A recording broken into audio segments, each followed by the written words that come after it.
The wind howled like a wounded animal, slicing through the darkness with icy teeth. Snow fell in thick, angry sheets, obscuring everything beyond the reach of Michael Stevens' headlights as he navigated his old Ford pickup down the deserted streets of Everwood.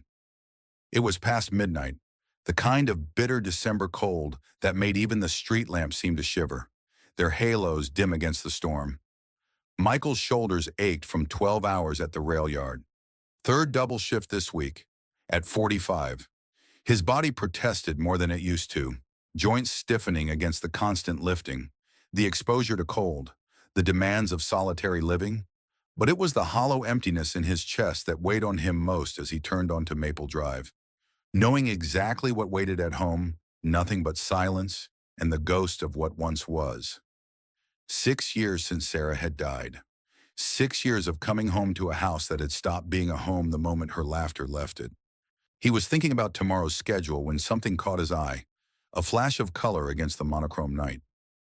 Michael squinted through the windshield, wipers fighting a losing battle against the snow. There, huddled on a bench beneath the flickering light of the bus shelter, were two small forms. His foot eased off the accelerator. Children, two little girls, identical from what he could see, curled together under what looked like a thin blanket. One was awake, eyes wide and watchful. The other appeared to be sleeping, her head resting on her sister's shoulder. Michael's hands tightened on the steering wheel. He could keep driving, should keep driving. It wasn't his business. Surely someone was coming for them. Surely they weren't alone. But Sarah's voice whispered in his memory, "If you see someone who needs help, Michael, be their light. Promise me." The last promise he'd made to her as she lay in that hospital bed, tubes and monitors singing their mechanical dirge around her, with a deep breath. Michael pulled the truck to the curb and killed the engine. The sudden silence pressed in around him, broken only by the soft hiss of snow against glass. He zipped his coat up to his chin, pulled his worn woolen hat down over his ears, and stepped out into the storm. The cold hit him like a physical blow. He trudged through ankle-deep snow, breath clouding around his face. As he approached the bus shelter, the awake child looked up, neither frightened nor particularly relieved, just watching with a kind of weary patience that no 6-year-old should possess. "Are you angels?" she asked, her voice small but steady. "Mommy said angels come when it's really cold." The question knocked the breath from Michael's lungs. He crouched down slowly, keeping a respectful distance. Up close, he could see that her sister's lips had taken on a bluish tinge, her cheeks flushed with cold. "No," he said softly. "I'm no angel, sweetheart, but I've got heat, food, and a couch that's a lot warmer than this bench. Will you come with me?" The girl looked at her sleeping sister, then back at Michael. Her answer came without hesitation. "Okay." Michael carefully lifted the sleeping child, who stirred but didn't wake, her small body frighteningly cold even through his gloves. The other girl took his offered hand with a trusting grip that made something twist in his chest. "I'm Lily," she said as he helped her into the truck. "She's Rose. We're 6. Michael cranked the heat as high as it would go, watching in the rear-view mirror as he tucked emergency blankets around them both. "I'm Michael. Where's your mom?" "Lily." "Mommy went to find food," Lily answered, accepting the bottle of water he offered. "She said wait by the light." "When was that?" Lily shrugged, her expression too old for her cherubic face. "Before the snow got loud?" Those 5 simple words lodged in Michael's throat like glass. He swallowed hard, nodding as if this was all perfectly normal, as if little girls weren't freezing to death on bus benches while he drove home to his empty house and reheated lasagna. "You're safe now," he said, more to himself than to them. "Let's get you warm."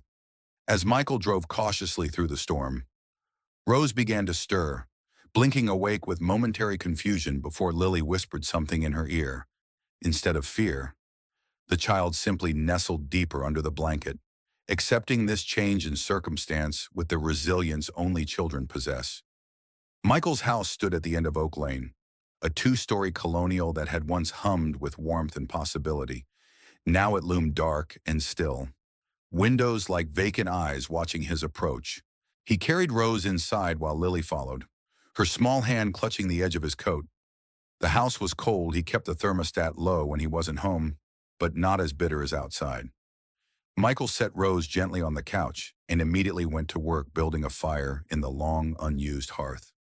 His hands shook slightly as he arranged kindling and logs, struck a match, and watched the first tentative flames lick upward. "Pretty," Rose whispered, her first word since waking.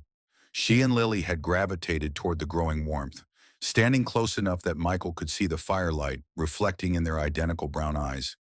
They wore mismatched winter clothes, coats too thin for the weather, no hats, and sneakers soaked through with snow. "Are you hungry?" he asked, already knowing the answer. Both girls nodded solemnly. Michael heated soup, homemade chicken noodle, one of the few recipes he'd mastered since Sarah's death, and made grilled cheese sandwiches, cutting them into triangles the way Sarah used to do for their nephews. He watched as the girls ate carefully, deliberately, like people who understood that food wasn't guaranteed, as the color returned to their cheeks. Michael tried to piece together their story from Lily's fragments. Their mother worked cleaning jobs. They'd been staying in the place with the cots until recently. Today, they'd waited at the bus stop while their mom went to see about food from a restaurant that sometimes gave her leftovers.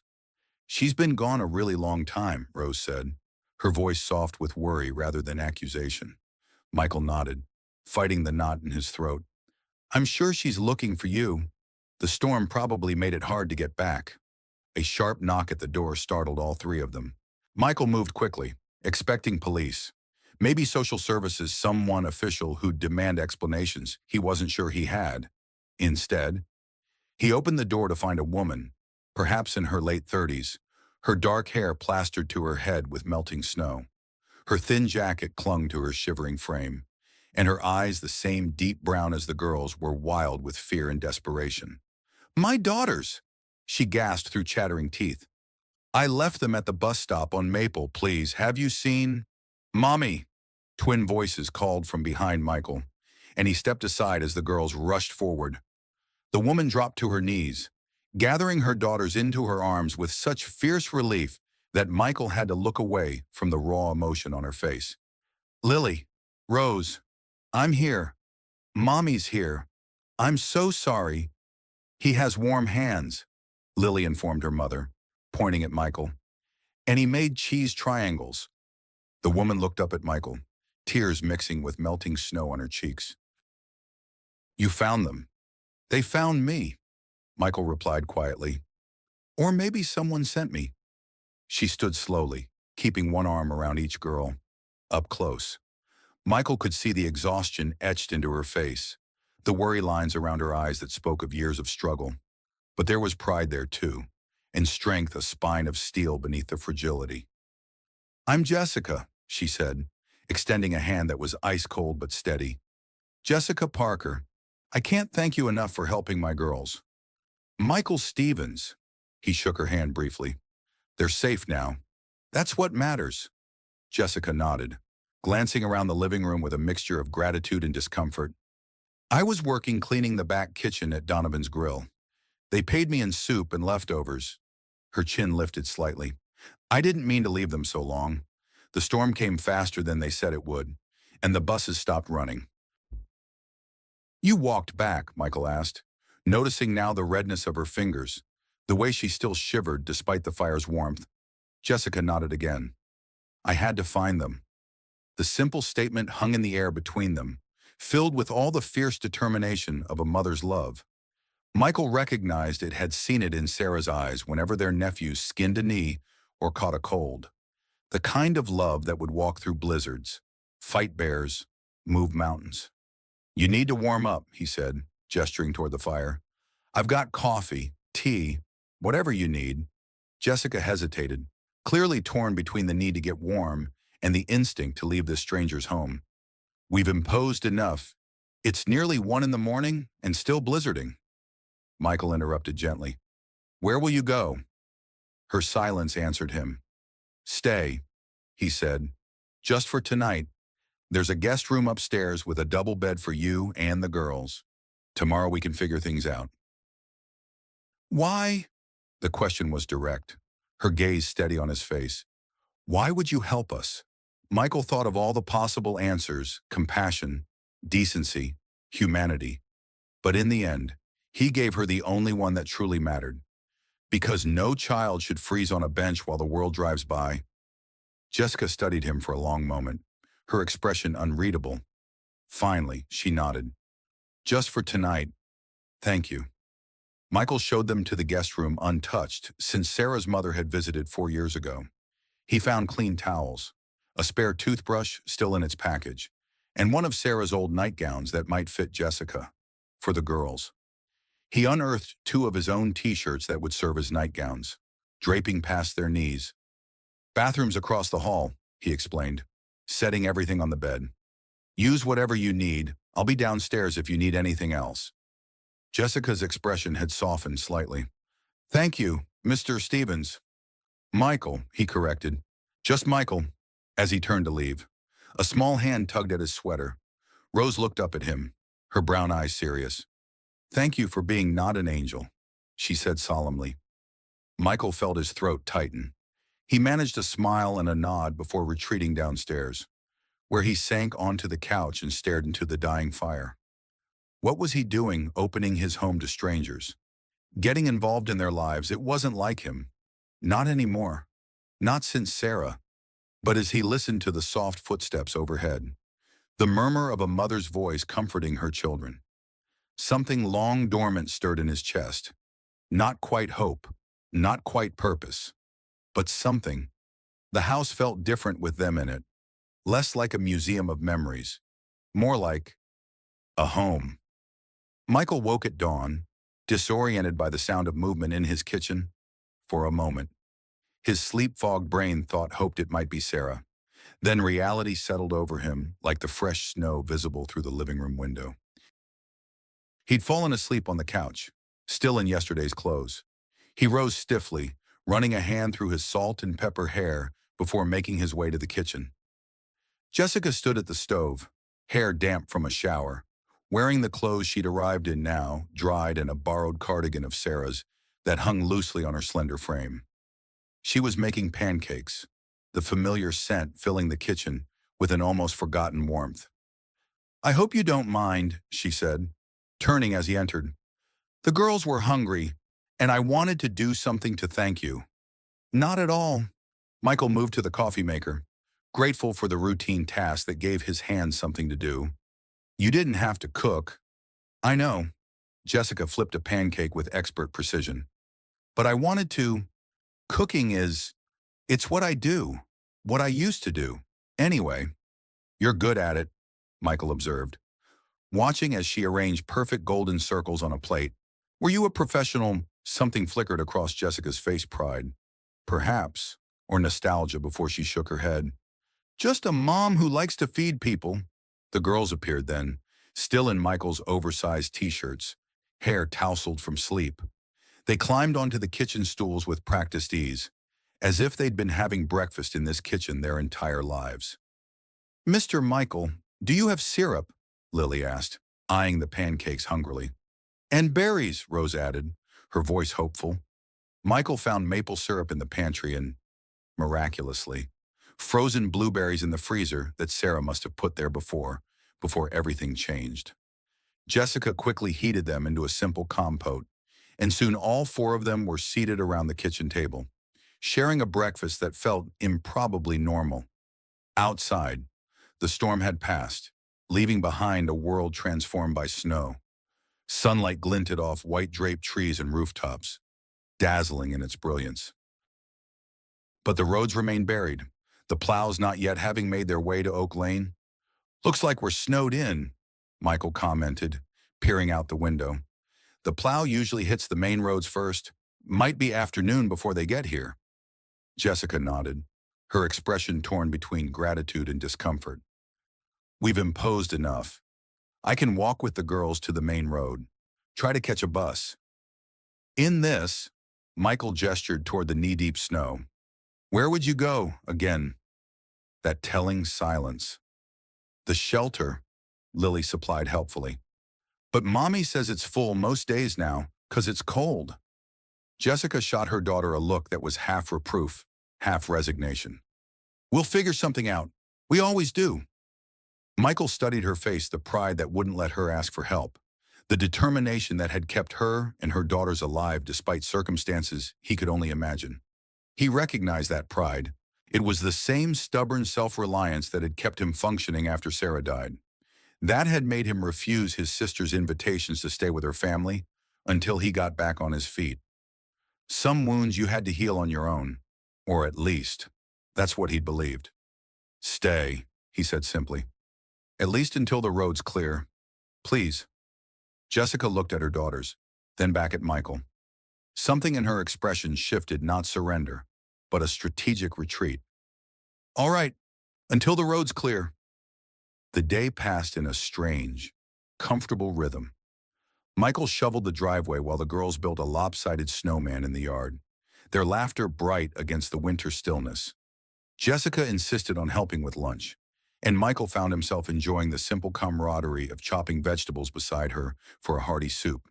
You haven't always lived alone, Jessica observed as she diced carrots with professional precision. It wasn't a question, but Michael answered anyway. My wife, Sarah, she died 6 years ago. Car accident. Jessica's knife paused. I'm sorry. Yeah, me too. Michael focused on the onion he was slicing, grateful for the excuse it provided for the moisture in his eyes. What about the girl's father? Not in the picture. Jessica's tone made it clear the subject was closed. It's been the three of us since they were babies. Michael nodded, respecting her privacy. They worked in companionable silence until Rose bounded into the kitchen, cheeks flushed from the cold. Mommy, Mr. Michael, come see our snow angel family. They followed her outside, where Lily was putting the finishing touches on a row of snow angels, 3 small ones and 1 large one. That's you, Mr. Michael, Lily explained, pointing to the large snow angel. You're watching over us. Something caught in Michael's throat. He nodded, unable to speak past the sudden tightness in his chest. When he glanced at Jessica, he saw her watching him, her expression softened by something like understanding. The moment was interrupted by the rumble of a snowplow making its way down Oak Lane. Jessica's shoulders straightened almost imperceptibly, her chin lifting as she turned to Michael. We should get our things together, she said quietly. Michael wanted to protest, to insist they stay longer, but he recognized the resolution in her eyes. At least let me drive you wherever you need to go. By late afternoon, Michael's truck was cleared and the roads passable. Jessica and the girls gathered their few belongings, now dry and warm. The girls had made thank you cards with paper and crayons Michael had found in a drawer, covered in colorful scribbles and wobbly hearts. Where to? Michael asked as they settled into his truck. Jessica hesitated. The community center on Elm Street. Please, they have day services until 5. Michael nodded, trying not to think about where they would go after 5, or where they would sleep tonight. It wasn't his business. He'd done what he could more than most would have, and now they would go their separate ways. That was how the world worked. The community center was a squat brick building with a hand-painted sign announcing, Everwood Cares, all are welcome. Michael pulled up to the entrance, putting the truck in park, but leaving the engine running. An awkward silence fell over the cab. Thank you, Jessica said finally, her voice steady. For everything. It was nothing, Michael replied automatically. No, Jessica's gaze was direct. It wasn't nothing. You saved my daughter's lives. I won't forget that. Michael nodded, unable to find adequate words. The girls chimed in with their thanks, and then they were climbing out of the truck, a trio of resilience against the cold world. He watched them walk toward the community center entrance, Jessica's arm around each girl's shoulder, their steps in perfect sync. He should drive away, go home to his quiet house, return to his orderly, solitary life. Instead, Michael found himself turning off the engine and following them inside. The community center hummed with activity volunteers serving early dinner, children playing in one corner, adults huddled in conversation or filling out forms at folding tables. Jessica turned in surprise as Michael approached. I thought maybe I could help, he said. feeling suddenly awkward. I'm pretty good with a soup ladle. Jessica's expression was unreadable for a moment before a small smile tugged at the corner of her mouth. They can always use another pair of hands.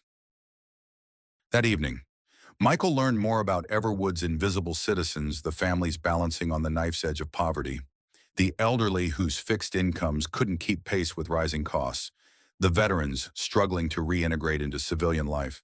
He ladled soup, distributed bread, and wiped tables alongside Jessica, who moved through the space with the easy confidence of someone familiar with its rhythms. "You volunteer here often?" he asked during a lull. "When I can," she replied, watching as the girls played checkers with an elderly gentleman. "They helped us when we first came to Everwood. I try to give back." "How long have you been in town?" "About 8 months. We were in Boston before that." A shadow crossed Jessica's face. "I had a good job there. Once, things changed." Before Michael could ask more, a harried-looking woman in a cardigan approached them. "Jessica, there you are. I've been looking everywhere. I'm so sorry, but we're completely full tonight. The storm brought in more people than we have beds for." Jessica's expression remained carefully neutral, but Michael saw her hands tighten on the dishcloth she held. "It's all right. Diane, we'll figure something out." Michael spoke before he could second-guess himself. "They can stay with me. I have plenty of room." Both women turned to him in surprise. "That's very kind," Diane said, "but we have protocols." "It's fine," Jessica interrupted. "Mr. Stevens is a friend. The girls and I stayed with him last night during the storm." Diane looked between them, clearly weighing the situation. "Well, if you're sure—" "I'm sure," Jessica said firmly, though her eyes held a question when they met Michael's. Later, as they drove back to Oak Lane in the gathering dusk, the girls chattering happily in the back seat about their checkers victory, Jessica turned to Michael. "You didn't have to do that." "I know," he replied, keeping his eyes on the snowy road. "But I meant what I said. I have the room, and it's supposed to get down to single digits tonight. We can't stay forever." "No," Michael agreed, "but you can stay until you find something better than a shelter floor." Jessica was quiet for a long moment. "Why are you doing this?" Michael considered his answer carefully. "After Sarah died, I stopped participating in the world. Just went through the motions. Maybe I'm tired of that." It was the most honest thing he'd said to anyone in years. Jessica didn't respond, but when he glanced over, he saw her looking out at the winter landscape, her expression thoughtful. That night, after the girls were tucked into bed with a story Michael found on his bookshelf, one of Sarah's favorites from her teaching days, he and Jessica sat in the living room, the fire crackling between them. Michael had offered her a glass of wine, which she accepted with what seemed like grateful relief. "They're wonderful girls," Michael said, breaking the comfortable silence. "You've done an amazing job with them, especially given the circumstances." Jessica smiled, a genuine one that reached her eyes. "They make it easy. They're the reason I keep going on days when I'd rather just stop." "I understand that," Michael said quietly. "Having a reason." Jessica studied him over the rim of her glass. "What's your reason?" "Michael." The question caught him off guard. "I'm not sure I have one anymore," he admitted. "Just habit, I suppose. Get up, go to work, come home, repeat." "That's not living," Jessica observed. "That's existing." "Yes," Michael agreed. "I know the difference." They fell silent again, but it wasn't uncomfortable. There was an ease between them, a mutual recognition of wounds carried and battles fought. Michael couldn't remember the last time he'd felt this comfortable with another adult. This scene— "What did you do before?" Jessica asked finally. "Railroad engineering management. Still do, though I've stepped back from the executive track. Preferred to keep my hands dirty." Michael swirled the wine in his glass. "What about you? What did you do in Boston?" Something flickered across Jessica's face, the same expression he'd noticed that morning. "I was a chef," she said after a moment. "Specialized in pastry. That explains the pancakes." A smile played at the corners of her mouth. "The pancakes were nothing. You should have tasted my vanilla bean creme brulee with lavender shortbread." The pride in her voice was unmistakable, and Michael found himself smiling in response. Sounds impressive. It was. Jessica's smile faded. That was another lifetime. Michael wanted to ask what had happened, how a skilled chef had ended up homeless with twin daughters, but he sensed her walls rising again. Instead, he asked, "Do you miss it, cooking professionally?" Jessica's expression softened. Every day, there's something about creating something beautiful, something that brings people joy, even if just for a moment. She trailed off, then shook her head as if dismissing the thought. But that's not the life I have now. My job is to take care of my girls, to give them stability. Why can't it be both? Michael asked. Jessica gave him a look that was half amusement, half resignation. Because reality doesn't work that way. Michael, dreams are a luxury I can't afford right now. The words hung between them, weighted with truth and sadness. Michael nodded, understanding all too well how life could force dreams into hibernation. I should get some rest, Jessica said, setting down her empty glass. Early start tomorrow, I've got a cleaning job at the Bell Tower Inn. Of course. Michael stood as she did, oddly reluctant to end the conversation. Good night, Jessica. She paused at the stairs, turning back to him with an expression he couldn't quite read. Thank you, Michael. Not just for the room, but for, she gestured vaguely, for seeing us, after she disappeared upstairs.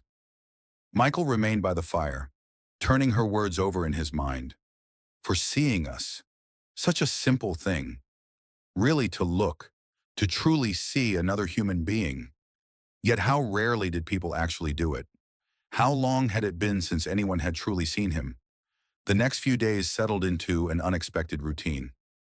Jessica left early for whatever work she could find cleaning hotel rooms, washing dishes at restaurants, helping an elderly neighbor with laundry. Michael adjusted his schedule at the rail yard to be home when the girls returned from the community center's day program, where Jessica had enrolled them after Christmas break began. He found himself looking forward to their return each afternoon, Lily's elaborate stories about their day, Rose's thoughtful observations, the way they filled his house with noise and life. In the evenings, Jessica would cook dinner, insisting it was the least she could do. Michael would help with cleanup, while the girls did simple crafts or played with the few toys they kept in a small backpack. It was temporary. They both knew. A stopgap until Jessica found more stable housing. But Michael couldn't deny that for the first time in 6 years, his house felt like home again. One evening, about a week into their stay, Michael came home to find Jessica at the kitchen table, head in her hands, a stack of papers spread before her. The girls were nowhere in sight. Jessica, everything all right? She looked up, quickly wiping at her eyes. Fine. Mrs. Eleanor from next door offered to take the girls for cookies and hot chocolate. I hope that's okay. Of course.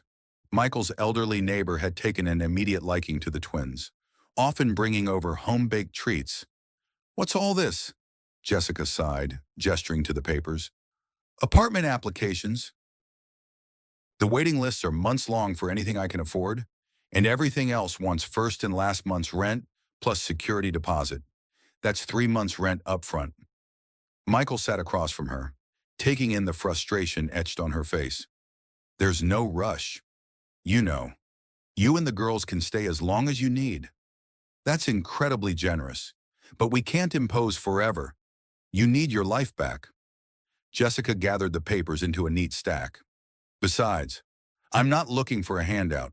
I want to stand on my own feet, show my girls that we can make it. It's not a handout to accept help when you need it, Michael said gently. It's not weakness. Jessica's eyes flashed. Easy for you to say, you have all this? She gestured around the kitchen. You have no idea what it's like to lose everything, to watch your children go hungry because you can't. She stopped abruptly, pressing her lips together. You're right, Michael acknowledged. I don't know what that's like, but I do know what it's like to lose the future you thought you'd have, to wake up one day and find that everything you planned for is gone. Jessica's expression softened. I'm sorry. That was unfair of me. No, it was honest, and I appreciate honesty. Michael hesitated, then added, For what it's worth, I think you're one of the strongest people I've ever met." A startled laugh escaped her. "Me, I'm a mess. A professional chef who can't even feed her own children properly. You kept your daughters alive and together through God knows what. You didn't give up. That's strength. Jessica." She looked away, but not before Michael caught the sheen of tears in her eyes. "Thank you," she said quietly. They sat in companionable silence for a moment before Michael spoke again. "I might know of a place, not an apartment, but something that could be more permanent than the shelter." Jessica looked up, wariness and hope warring in her expression. "What kind of place?" "There's an old veterans hall downtown that's been sitting empty since the local chapter disbanded. The building was donated to a community foundation years ago, but they've never found the right use for it." Michael hesitated. "I happen to sit on the board of that foundation." "Of course you do," Jessica murmured, but there was no bite to her words. "It has living quarters on the second floor, nothing fancy, but solid. The main floor has a commercial kitchen that hasn't been used in years." Michael watched her face carefully.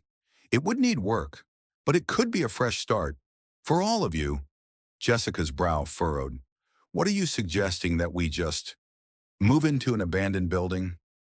"I'm suggesting that the foundation might be interested in repurposing the space as a community bakery or cafe with residential use upstairs." Michael leaned forward. "You said you were a chef. What if you could be one again?" The look that crossed Jessica's face was a complex blend of longing, disbelief, and caution. That's a fantasy. Michael, opening a business requires capital, equipment, permits. I don't have any of that." "The foundation does," Michael said simply. "We've been sitting on grant money earmarked for community revitalization for years. This would be exactly the kind of project the donors had in mind." Jessica stared at him, her expression unreadable. "Why would you do this for us? You barely know me." The question hung between them, weighted with all the unspoken currents that had been building over the past week. Michael considered deflecting with something about community service or the foundation's mission, but Jessica deserved the truth. "Because since you and the girls came into my house, I've felt alive again," he said quietly. "And I think maybe this old building could come alive again too, with the right people in it." Jessica looked down at her hands, then back up at Michael, her eyes shining with something that might have been hope. "I'd need to see it first," Michael smiled. "We can go tomorrow." The next day dawned clear and cold, the kind of crisp winter day that makes the world seem freshly minted. After dropping the girls at the community center's day program, Michael drove Jessica downtown to the old Veterans Hall, a stately brick building with large windows and a faded sign above the door. "It looks abandoned," Jessica observed as they pulled up. "It is, more or less," Michael admitted, reaching for the keys in his coat pocket. "The foundation pays for basic maintenance, but no one's really used it in years." The interior was dusty and dim, with chairs stacked against walls and display cases empty of memorabilia, but the bones of the place were solid hardwood floors beneath the dust, high ceilings with ornate moldings, and windows that would flood the space with light once properly cleaned. "Through here," Michael said, leading Jessica toward the back of the building. He pushed open a swinging door to reveal what had once been a commercial kitchen, outdated but spacious, with a massive range, double ovens, and ample counter space. Jessica moved through the room slowly, her fingers trailing over surfaces, her expression increasingly animated as she took in the possibilities. She opened cabinets, tested burners, examined the walk-in refrigerator with a professional's eye. "It needs updating," she said finally, "but the fundamentals are good, really good." "I thought you'd say that," Michael smiled, pleased by her reaction. "Want to see upstairs?" The second floor revealed a surprisingly spacious apartment, 3 bedrooms, a living area, and a small but functional kitchenette. The windows looked out over Everwood's main street, offering a view of the town square with its century-old gazebo. "The girls would love that view," Jessica murmured, almost to herself. They could watch the seasonal decorations change, the summer concerts. "It would be a home," Michael said quietly. "A real one." Jessica turned to him, her expression cautious but no longer closed. This is a beautiful dream, Michael, but how would it actually work, practically speaking? The foundation would renovate the space, both the apartment and the commercial kitchen. You'd work with the contractor to design what you need. Michael had thought this through carefully. We'd offer you a subsidized lease for the first 2 years, with an option to purchase after that if the business is successful. The business being whatever you want it to be, a bakery, a cafe, a combination, something that uses your skills and serves the community. Michael watched her face. Everwood doesn't have a proper bakery. You know, the nearest decent croissant is 30 miles away. A smile tugged at Jessica's lips. Are you saying my croissants would be decent? Mr. Stevens. I'm saying I bet they'd be extraordinary. Ms. Parker. Jessica walked to the window again, looking out at the town that might become her home, a real one, not a temporary shelter. When she turned back to Michael, her expression was resolute. I'd want to be a full partner in this, not a charity case. I'd need to contribute something of value. Your expertise is valuable, Michael pointed out. Your vision for the space, and you'd be the one doing the hard work of starting a business. Still, Jessica's chin lifted slightly. I'd want it in writing that once the business is profitable, I begin paying market rate, and I'd want to know exactly what the foundation expects in return. Michael smiled, admiring her pride even as he recognized the fear beneath it, fear of accepting help that might be withdrawn, of building a life on someone else's terms. We can draw up an agreement that protects everyone's interests. Complete transparency. Jessica nodded slowly. I'd need to think about it. Talk to the girls. Of course. As they walked back through the dusty main hall, Jessica paused by one of the large front windows. Sunlight streamed through the grime, casting dappled patterns across the wooden floor. I used to dream about having my own place, she said quietly. Before the girls, before everything fell apart. I even had a name picked out.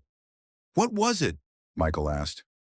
Jessica smiled, a private smile tinged with nostalgia. Sanctuary, because that's what good food is.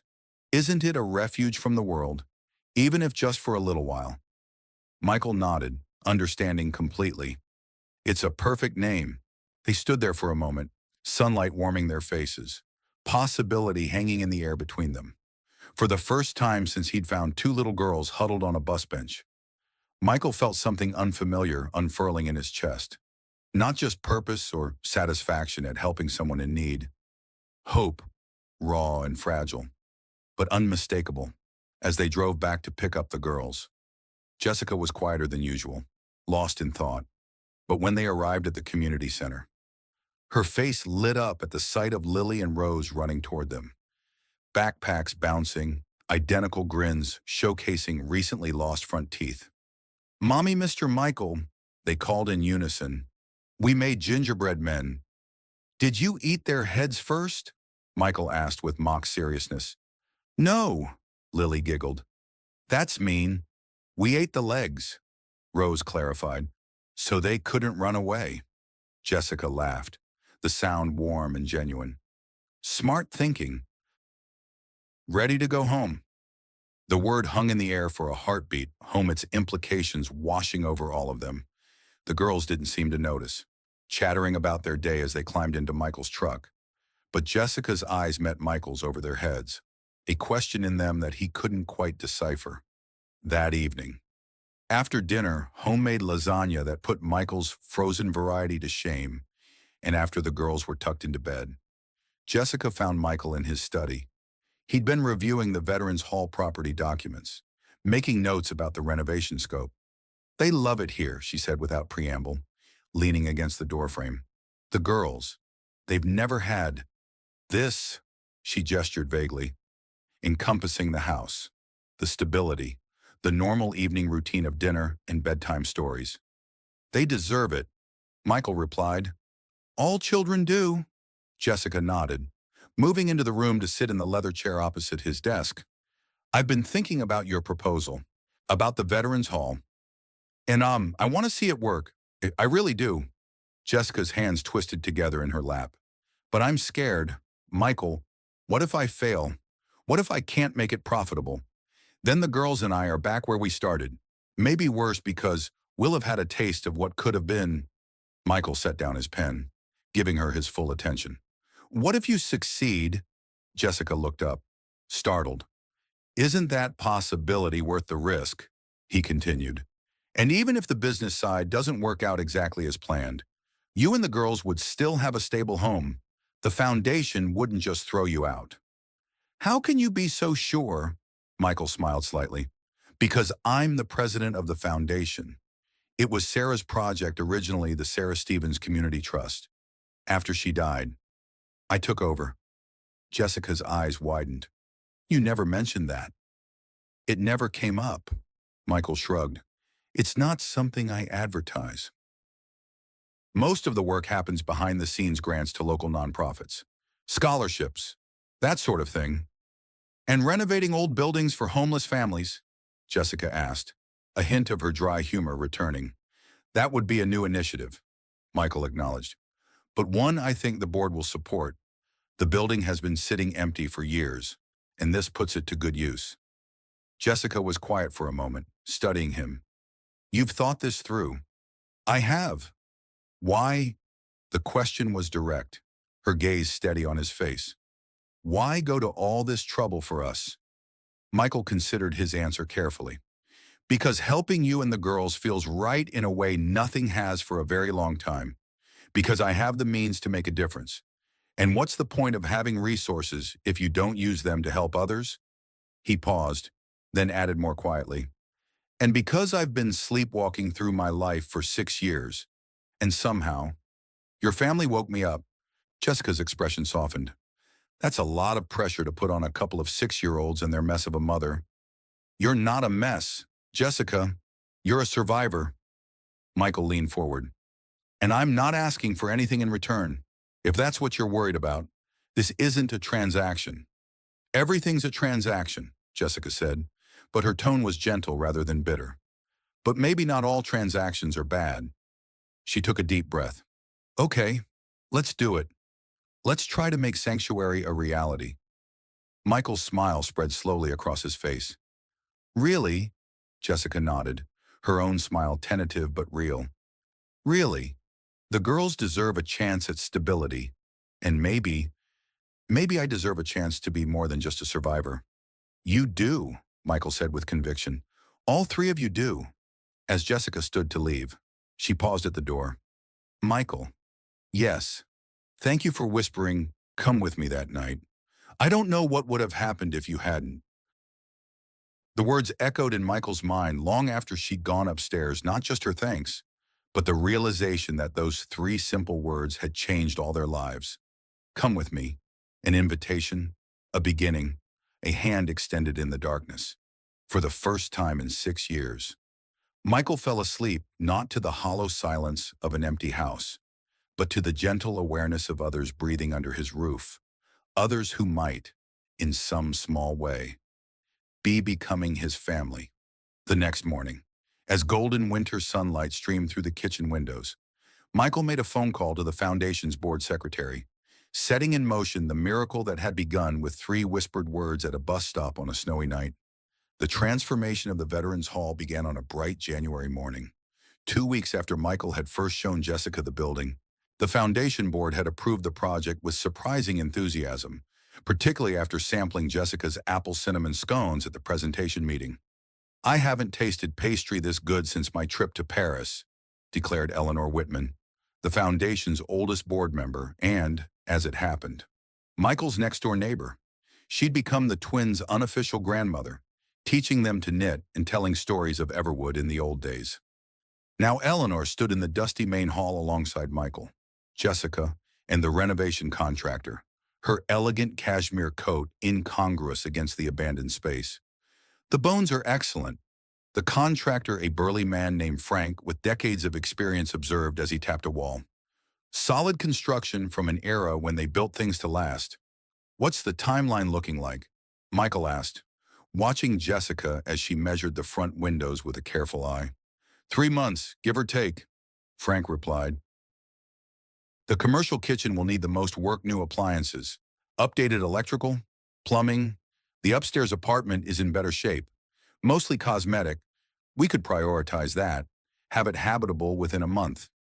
Jessica turned from her contemplation of the windows. How soon could we have at least part of the kitchen functional? Even just a couple of ovens and a prep area. Frank considered this. 6 weeks.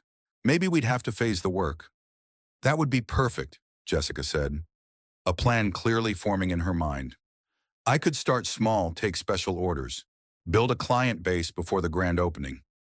Michael smiled, recognizing the spark in her eyes, the same one he'd seen when she first toured the kitchen. It was the look of someone reconnecting with their passion, their purpose. Whatever you need, he assured her. This is your vision. We're just helping bring it to life. Jessica's smile in return held a quiet confidence that made something warm unfurl in Michael's chest. Over the past weeks, he'd watched her gradually shed layers of wariness, like a flower slowly opening to the sun. She still had moments of fierce independence, still insisted on contributing to household expenses from her meager earnings. But there was trust now, and a growing ease between them. Eleanor cleared her throat. While the contractors work their magic, you'll need a temporary kitchen for practice. Mine is at your disposal. Dear, she patted Jessica's arm, the neighborhood ladies' auxiliary would make excellent taste testers. I assure you, Jessica laughed, a sound that had become more frequent lately. Thank you. Eleanor, I might take you up on that. As they walked through the space, discussing plans and possibilities, the twins explored every corner, their excitement infectious. They'd taken to the idea of living above a bakery with storybook enthusiasm. We can help frost cookies after school, Lily declared, twirling in what would become the cafe seating area. And make deliveries to people who can't come get treats themselves, Rose added more pragmatically. Speaking of school, Michael said as they prepared to leave, have you thought about enrollment? The spring semester starts next week. Jessica nodded, her expression turning serious. I filled out the paperwork yesterday. They'll be at Everwood Elementary. It's walking distance from here, which is perfect. I can drive them, Michael offered automatically. At least until you're settled here. A familiar stubborn expression crossed Jessica's face, but before she could protest, Rose tugged at her sleeve. Please, Mommy, Mr. Michael's truck has the best heater, and he knows all the dinosaur songs. Jessica raised an eyebrow at Michael. Dinosaur songs? He shrugged, feeling a faint heat rise in his cheeks. It's a long commute sometimes. Her expression softened into amusement. Well, I wouldn't want to deprive them of dinosaur songs. That small concession allowing him to help, to remain part of their daily lives even as they moved toward independence, felt like a victory. Michael tried not to examine too closely why it mattered so much. The weeks that followed settled into a busy rhythm. Renovations at the Veterans Hall proceeded, with Jessica visiting the site daily to consult on kitchen design and color schemes. The girls started at Everwood Elementary, quickly becoming popular for their twin antics and sunny dispositions. And Michael found himself looking forward to each day in a way he hadn't in years. Whether it was driving the girls to school or reviewing contractor invoices with Jessica in the evenings, his house, once a mausoleum of memories, now hummed with life homework spread across the dining table. Impromptu dance parties in the living room, the constant aroma of Jessica's culinary experiments. He knew it was temporary, that soon they would move into their new home above Sanctuary, but he found himself treasuring each ordinary moment, storing them up against the coming quiet. One evening in early February, Michael arrived home to find Jessica in the kitchen, surrounded by parchment paper, piping bags, and bowls of brightly colored icing. Music played softly from his rarely used stereo, and she moved in time with it as she decorated what appeared to be heart-shaped cookies. Valentine's test run, she explained when she saw him watching. Eleanor's ladies' auxiliary placed an order for their luncheon next week. They look professional, Michael observed, admiring the delicate patterns. They should, Jessica replied with a hint of pride. I used to do this for a living. Remember, Michael smiled, setting down his briefcase and rolling up his sleeves. Need any help? Jessica raised an eyebrow. Can you pipe a straight line? Probably not, but I can wash dishes like a champion. She laughed, gesturing to the sink already filling with bowls and measuring cups. Be my guest. They worked side by side in comfortable silence. Jessica focused on her artistry, Michael methodically cleaning up behind her. It struck him how domestic the scene was, how natural it felt to share this space, this moment. Where are the girls? He asked eventually. Eleanor kidnapped them for dinner and a movie. Some Disney thing they've been begging to see.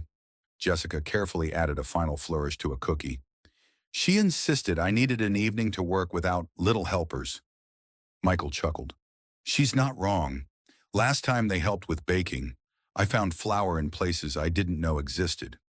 Worth it, though, Jessica said softly. The look on their faces when they create something. You're a good mother. Jessica. She glanced up, startled by the simple declaration. I'm trying to be. It hasn't always been easy. Michael sensed an opening, a crack in the protective wall she'd built around her past. What happened in Boston?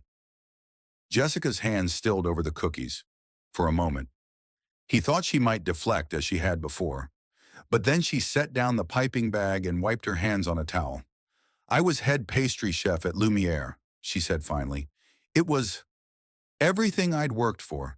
Creative freedom, respect in the industry, stability. She smiled faintly. I could afford a nice apartment, quality childcare. The girls were happy. I was happy. What changed? Jessica's expression clouded. The pandemic. The restaurant industry was hit hard. Lumiere tried to pivot to takeout. But fine dining doesn't translate well to cardboard boxes. They held on as long as they could. But eventually, she shrugged, the gesture eloquent in its resignation. They closed. Michael finished for her. Jessica nodded. I thought I'd find something else. I had contacts, recommendations, but everyone was in the same boat, established chefs fighting for the few positions left. And then, she hesitated. Then, Rose got sick, really sick. Pneumonia that wouldn't respond to the first round of antibiotics. Jessica's voice grew tight. I missed interviews staying with her in the hospital, spent our savings on medical bills. When she finally recovered, I was months behind on rent with no prospects. Michael's heart ached for her, for what she'd endured alone. The girl's father wasn't in the picture to help. A flash of something anger, perhaps, or old pain crossed Jessica's face. He left when I was pregnant, decided fatherhood wasn't in his 5-year plan. I'm sorry. Don't be. The girls and I are better off without him. Jessica picked up a cookie, studying it with unnecessary intensity. Anyway, after the eviction, we stayed with friends until we wore out our welcome. Then shelters, moving from city to city, taking whatever work I could find, Boston to Worcester to Springfield, and eventually here. Why Everwood? Michael asked gently. Jessica's smile was tinged with irony. The bus ticket was cheap, and I'd heard the community center had a good reputation for helping families. Just meant to stay until I saved enough to move somewhere with more opportunities. And then, the storm, Michael finished. The storm, she agreed. And you. Their eyes met across the kitchen island, the simple statement hanging between them, weighted with everything unspoken. Michael was acutely aware of how close they stood, of the flour dusting Jessica's cheek, of how the evening light caught in her dark hair. The moment stretched, electric with possibility, until the kitchen timer dinged, startling them both. Jessica turned quickly to remove a fresh batch of cookies from the oven, and Michael returned to the dishes, his heart beating a rhythm unfamiliar and yet achingly recognizable. Later, after the cookies were cooled and packaged, after they'd shared a simple dinner and settled in the living room with cups of tea, Michael found the courage to ask the question that had been brewing since their conversation. The bakery sanctuary, what's your dream for it beyond making it work financially? I mean, Jessica considered this, cradling her mug between her palms. I want it to be more than just a place that sells baked goods. I want it to be a gathering place, somewhere people feel welcome, feel seen. She smiled softly. When I was growing up, my grandmother's kitchen was the heart of our family. No matter what was happening, good or bad, that's where we came together.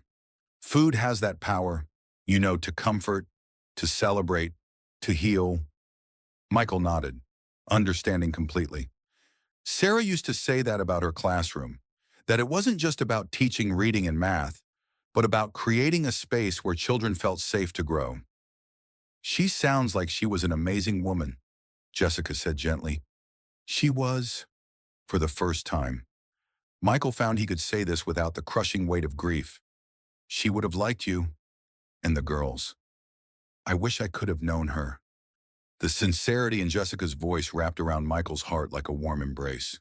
They sat in companionable silence, the clock ticking peacefully in the background, until the sound of Eleanor's car in the driveway announced the twins' return. The next few weeks passed in a whirlwind of activity. The apartment above Sanctuary neared completion, with fresh paint, refinished hardwood floors, and new fixtures transforming the space into a welcoming home.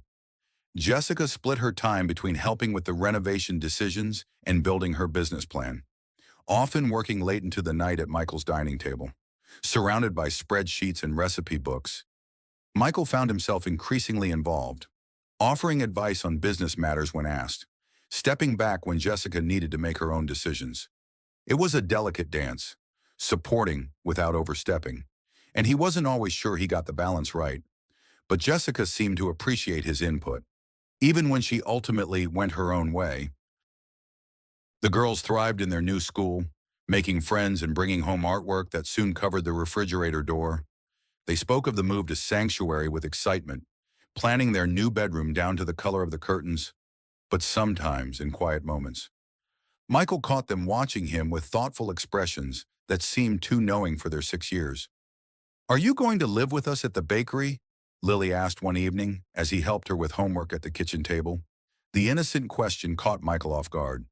No, sweetheart. This is my home. You and Rose and your mom will have your own home above Sanctuary. Lily frowned. Pencil paused over her math worksheet. But then who will check for monsters under our beds? Michael's heart constricted. I'm sure your mom is excellent at monster checking. She is, Lily conceded. But she can't do the monster voice like you, and she doesn't know the secret Monster Go Away song. Before Michael could formulate a response, Rose looked up from her own homework across the table. Mom says we'll still see Mr. Michael lots. He's going to help at Sanctuary sometimes. The matter-of-fact statement, clearly something Jessica had discussed with them both, warmed and unsettled Michael. He hadn't explicitly discussed his future involvement with the bakery beyond the initial setup. The assumption that he would remain part of their lives felt simultaneously right and presumptuous. Your mom is right, he said finally. I'll still be around to help, and you can visit me here whenever you want. The answer seemed to satisfy them, and they returned to their homework. But the exchange lingered in Michael's mind. A reminder of the complex attachments forming between them, all attachments that would need to evolve once the physical distance of separate homes became reality. On a bright March morning, with snow melting from the eaves and hints of spring in the air, Jessica received the news they'd been waiting for. The apartment was ready for occupancy. The bakery kitchen would need another few weeks, but the living space was complete, down to the fresh linens on the beds and curtains on the windows. We can move in this weekend, she told Michael over breakfast, her expression a mixture of excitement and something that might have been regret. The girls will finally have their own rooms. That's wonderful, Michael said with a smile he hoped looked genuine. They'll be thrilled. Jessica studied him over her coffee mug. You'll help us move. Not that we have much to move. But, of course, Michael assured her. Whatever you need. The move itself was a simple affair, beyond the clothes and few possessions they'd arrived with. Jessica had acquired only essentials during their stay, educational toys for the girls from the thrift store, baking tools for herself, a few books. Everything fit easily in Michael's truck in a single trip. The apartment above Sanctuary was filled with light from its many windows, the freshly painted walls a warm cream color that made the space feel both cozy and spacious. The girls ran from room to room, exclaiming over features as simple as built-in bookshelves and a window seat overlooking the town square. This one's mine, Lily declared, claiming the bedroom with pale yellow walls. No, we share, Rose countered, tugging her sister's hand.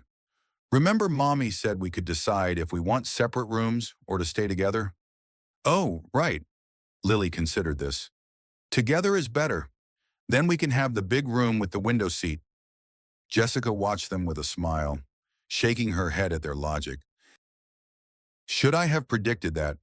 Probably, Michael chuckled, setting down the last box in the kitchen area. The big room it is.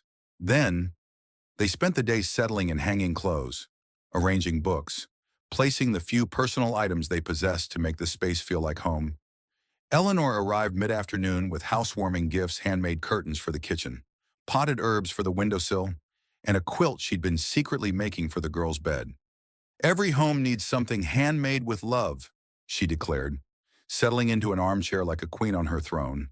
By evening, the apartment had transformed from a beautiful but impersonal space to a home that reflected the small family that would live there. Michael ordered pizza for dinner, a celebration.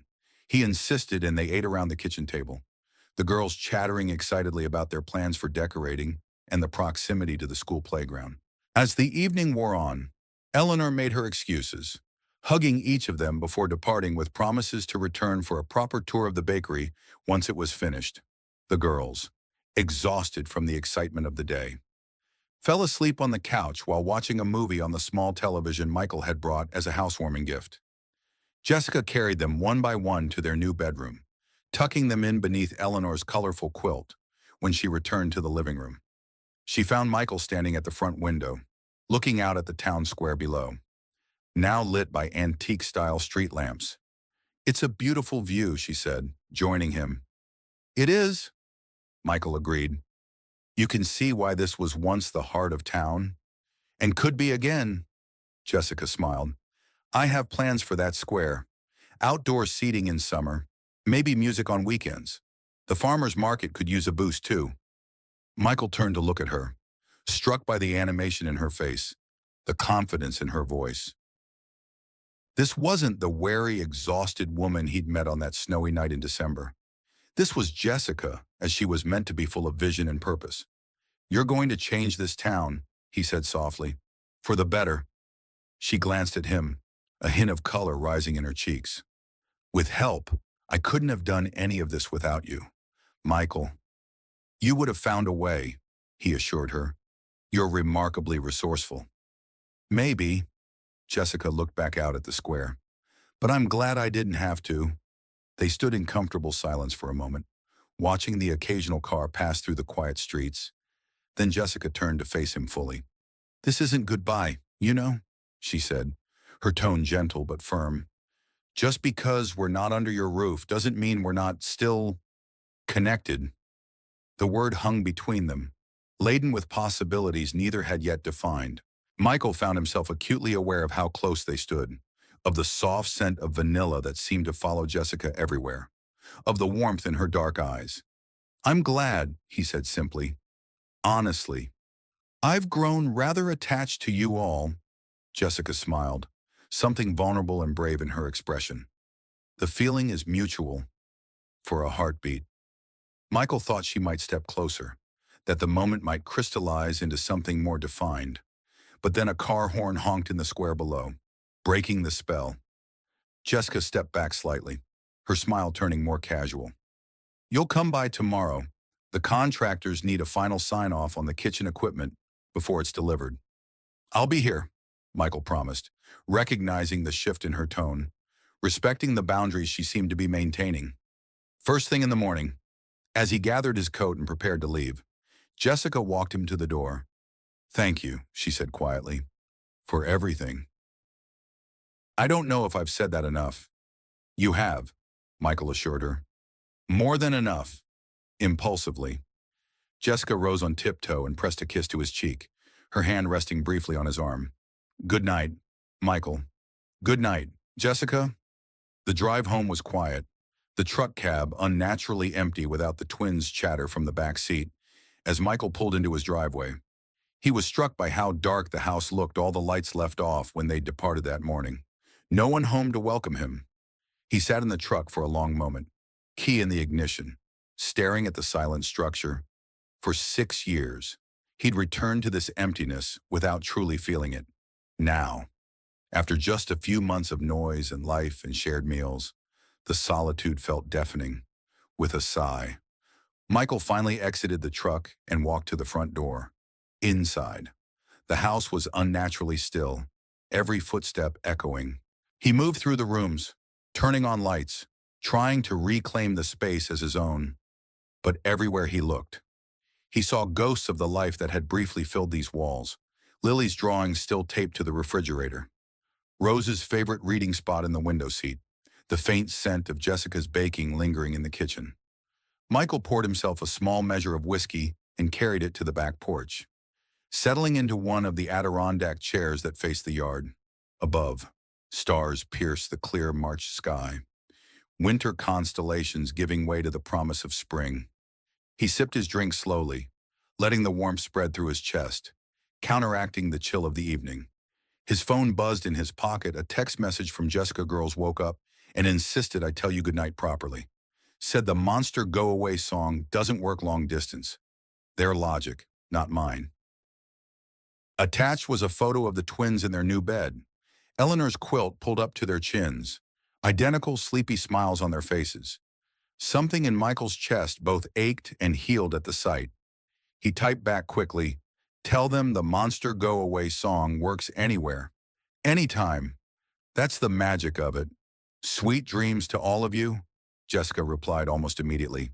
"We believe you. Good night, Michael. Thank you for making today special."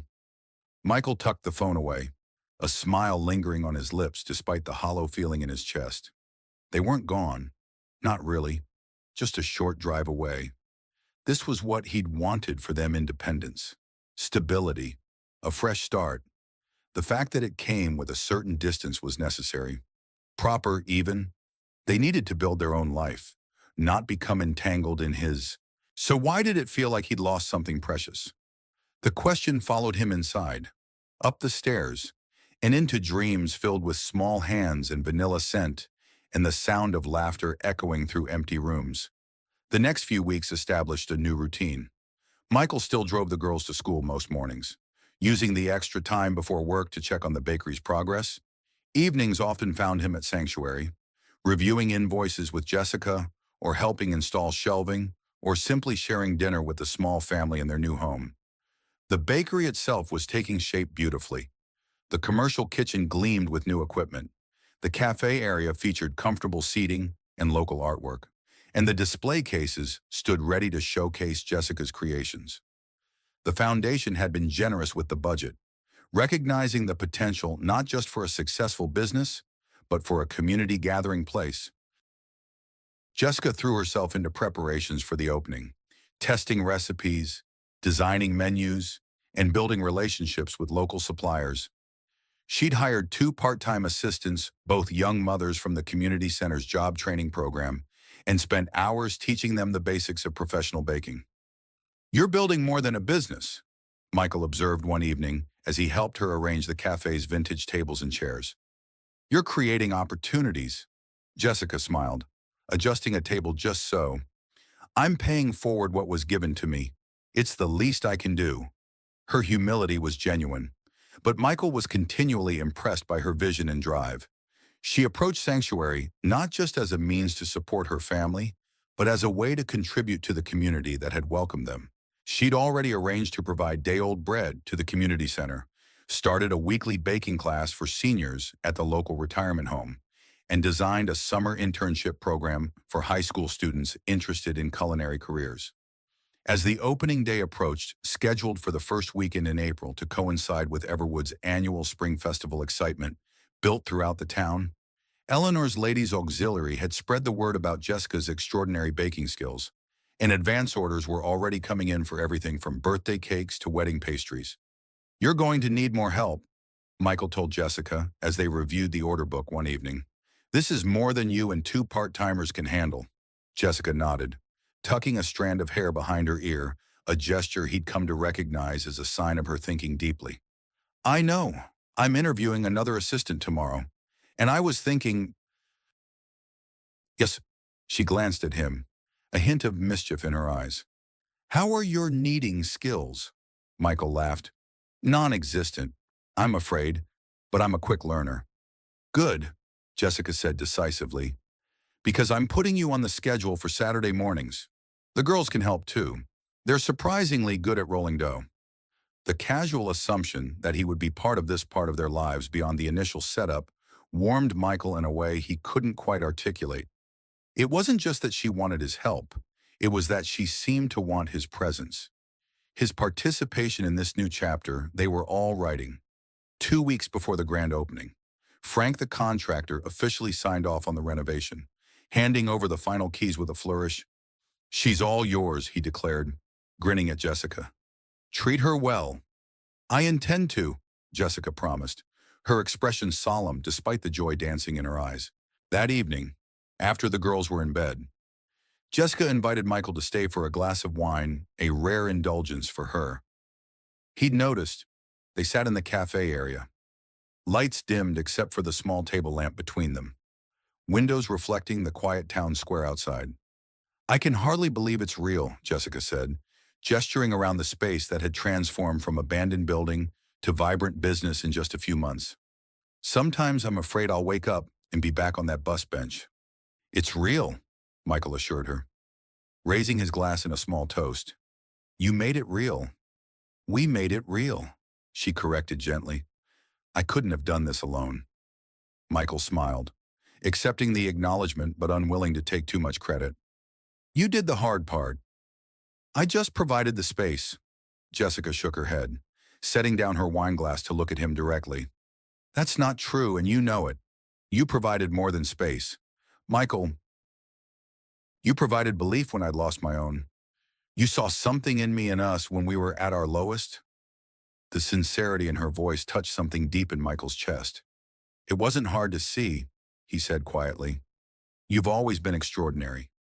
Jessica, even on that first night, exhausted and desperate, you had a light in you, a strength. Jessica looked down, a faint blush coloring her cheeks. I don't feel strong most of the time. I just do what needs to be done.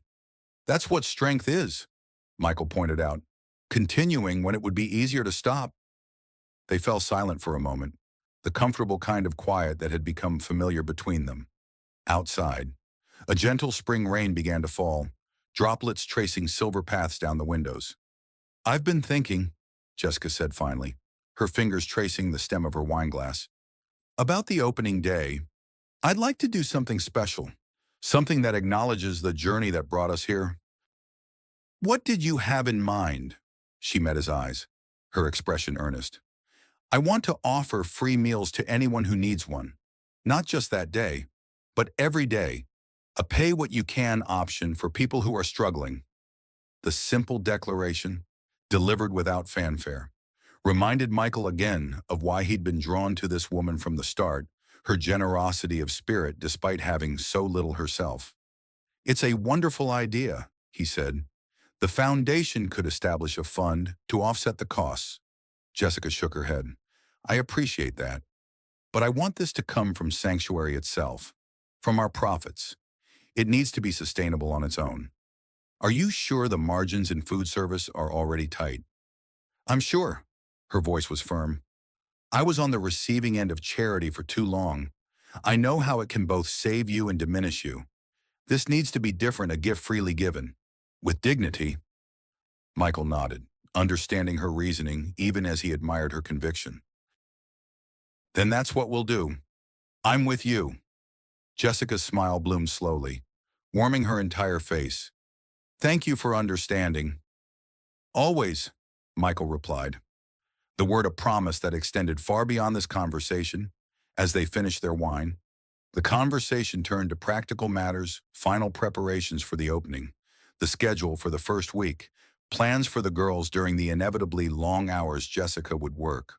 But beneath the logistics ran a current of something deeper, a shared vision taking shape between them. It wasn't until Michael was driving home, windshield wipers keeping time with his thoughts, that he fully acknowledged what had been building in his heart these past months. It wasn't just fondness or attachment or even friendship. Though it contained elements of all three, it was love. Simple, complicated, terrifying love. The realization didn't come as a lightning bolt, but as a gentle dawn, illuminating what had been there all along. He loved Jessica's strength and vulnerability, her fierce protectiveness and her open heart. He loved the twins with their matching smiles and distinctive personalities. He loved the family they formed together, a unit forged in hardship but flourishing in hope. And for the first time in 6 years, that love didn't feel like a betrayal of Sarah's memory.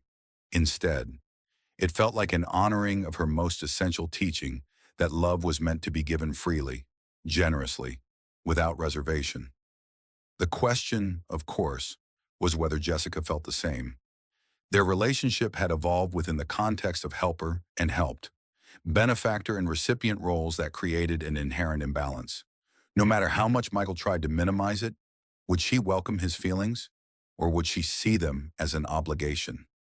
A complication she didn't need while building her new life. Michael drove slowly through the rain-slicked streets of Everwood, in no hurry to return to his empty house. As he passed the town square, he glanced up at the lit windows above Sanctuary, where Jessica was likely preparing for tomorrow's work, checking orders, planning menus. He wouldn't rush this, wouldn't burden her with his feelings when she had so much else to focus on. The opening was just 2 weeks away. After that, when things settled, perhaps then they could explore what might exist between them beyond friendship and partnership. For now, it was enough to be part of her journey, to watch her reclaim her dreams and build a future for her daughters. It was enough to know that whatever came next, their lives were irrevocably intertwined. As Michael finally turned onto Oak Lane, his headlights illuminating the familiar driveway, his phone buzzed with a text message. Jessica again. Just realized I forgot to tell you. Eleanor dropped off your invitation to the official opening. It's ridiculously formal, her idea. Not mine, but I hope you'll come as our guest of honor. Michael smiled. Typing back wouldn't miss it for the world. Guest of honor is too much. Though, I'll settle for first customer. Her reply came quickly. First customer. Guest of honor. An official taste tester. The girls insist. They say you have the most honest face. The simple exchange warmed him all the way into the house, through his evening routine, and into dreams that, for the first time in years, looked forward instead of back. The morning of Sanctuary's grand opening dawned clear and bright, April sunshine streaming through the windows of the apartment above the bakery. Jessica had been awake since 4, nervousness and excitement propelling her from bed to kitchen in the still dark hours. The girls, sensing the importance of the day, had risen early too, padding into the bakery kitchen in their pajamas to find their mother already elbow-deep in bread dough. Is it time? Lily asked, rubbing sleep from her eyes. Almost, Jessica smiled, pausing to kiss the top of her daughter's head. You two should get dressed. Mr. Michael will be here soon to help with the final preparations. As if summoned by his name, there was a knock at the bakery's back door. Rose ran to open it, revealing Michael standing with arms full of flowers, bright spring arrangements in vintage mason jars. For the tables, he explained, stepping inside. Eleanor's garden contribution. Jessica felt a flutter in her chest at the sight of him, a reaction that had become increasingly common over the past weeks. He looked different today, more polished than his usual rail yard manager attire. A crisp blue button-down brought out the silver in his salt and pepper hair, and he'd traded his work boots for leather shoes that suggested this was a special occasion. You look nice, she said before she could think better of it. A hint of color touched Michael's cheeks. So do you, though you've got a little. He gestured to his own face, and Jessica belatedly realized she probably had flour everywhere. Hazard of the profession, she laughed, wiping at her cheek. No point in getting too cleaned up yet. I've got 6 more batches to go before we open. Michael rolled up his sleeves immediately. Put me to work. Then, what needs doing? The next few hours passed in a whirlwind of activity. The twins set tables and arranged Eleanor's flowers under Michael's guidance, while Jessica and her 2 assistants, Marta and Delia, filled display cases with an array of pastries, breads, and cakes. The coffee machine hissed and burbled as they tested it one final time, filling the space with rich aroma. At precisely 10 o'clock, Jessica untied her apron, smoothed her simple navy dress, and took a deep breath. The girls flanked her at the door, wearing matching outfits they'd chosen especially for the occasion. Yellow dresses with white cardigans, their dark hair neatly braided. Michael stood slightly behind them, his steady presence a comfort Jessica hadn't known she'd needed. "Ready?" he asked softly. Jessica nodded, her throat suddenly tight with emotion. "Ready." With trembling fingers, she unlocked the front door of Sanctuary and flipped the handwritten sign from closed to open. Outside, a small crowd had gathered Eleanor and her ladies' auxiliary, several foundation board members, neighbors from Oak Lane, and curious townspeople drawn by the posters that had appeared throughout Everwood in recent weeks. A cheer went up as the door opened, and then they were streaming in smiling faces. "Congratulations!" Exclamations over the beautiful space and the tantalizing displays. The twins appointed themselves official greeters, showing people to tables and distributing the small welcome cookies Jessica had prepared as opening day gifts.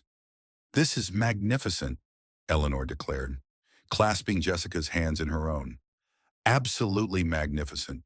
You've breathed life back into this old building." "Dear, thank you," Jessica replied, genuinely touched. "For everything. I couldn't have done this without your support."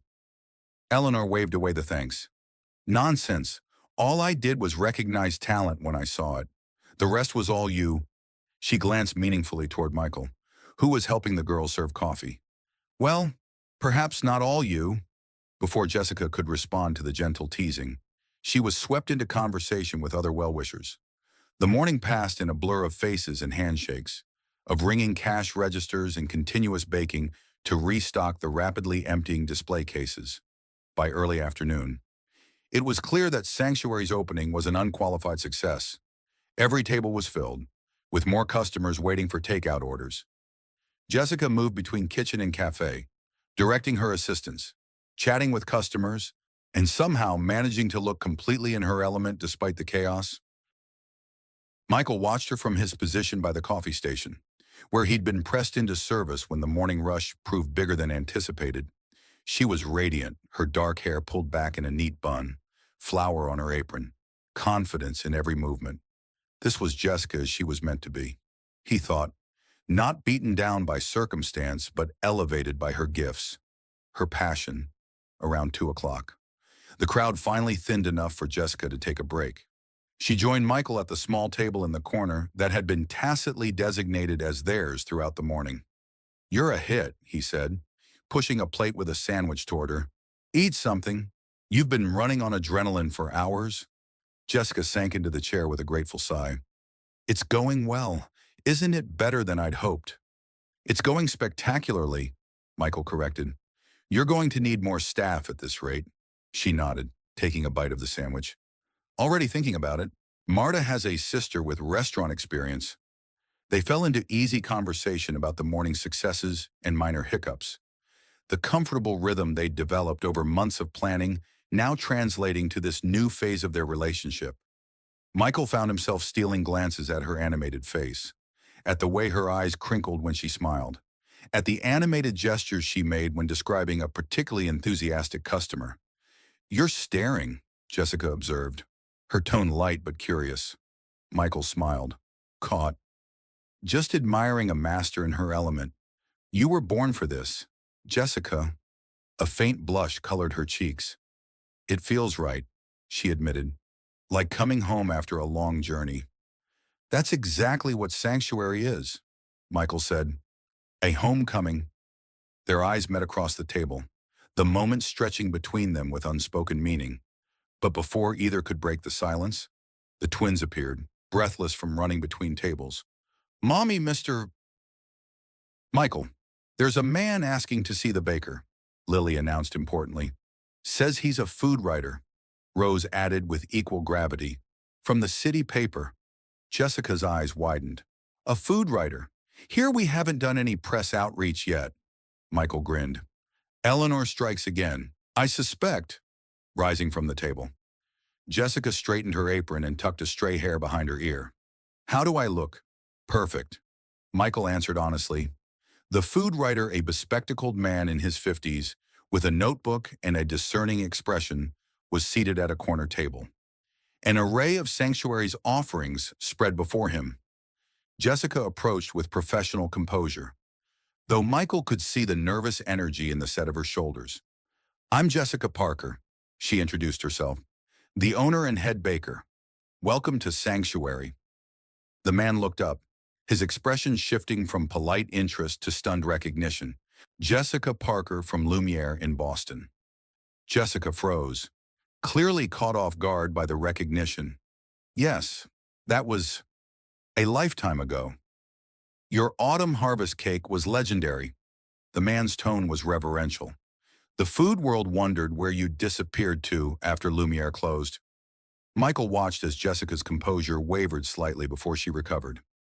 Life took some unexpected turns, she said simply, but I've found my way back to baking, in a different form.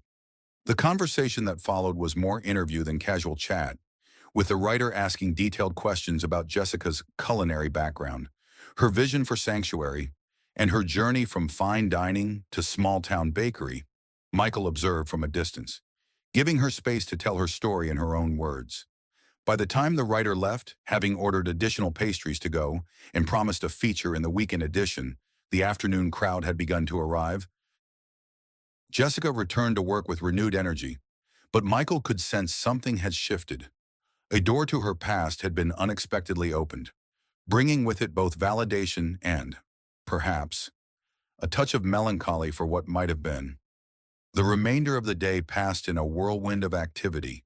By closing time at 6, Sanctuary's cases were nearly empty, a testament to the bakery's immediate popularity. Jessica's assistants left with tired smiles and promises to arrive early the next morning. The twins, exhausted from their role as junior hosts, curled up in the window seat with books while Jessica and Michael tackled the final cleanup. I can't believe we actually did it, Jessica said as she wiped down the last table. Opened a bakery, from scratch. You did it, Michael corrected gently. I just helped with the logistics. Jessica shook her head, setting aside the cloth to look at him directly. No, we did it.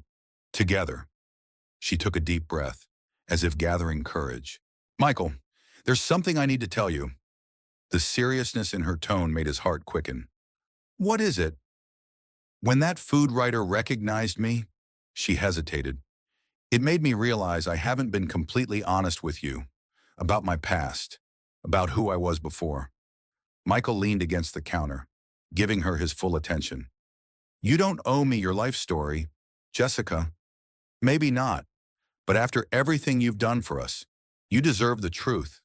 She glanced toward the twins, ensuring they were still absorbed in their books.